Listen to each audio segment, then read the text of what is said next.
adakan bengkel ini adalah untuk memberi pendahan kepada pelajar teater di USM tentang bagaimana kita menggunakan pendekatan teater fizikal di dalam konteks menghibur pesakit kanak-kanak di hospital. Maknanya bagaimana kita membawa konsep teater in a hospital dan menggunakan pendekatan apa yang dipanggil sebagai teater clowning.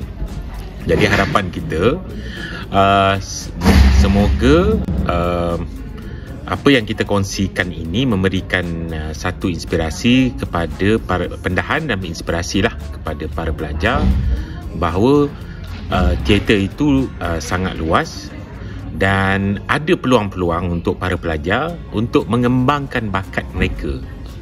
Contohnya untuk berkhidmat sebagai sukarelawan, contohnya dengan pertubuhan kami untuk menghibur pesakit kanak-kanak yang mengidap penyakit serius dan kritikal dan membawa dari katil ke katil di hospital.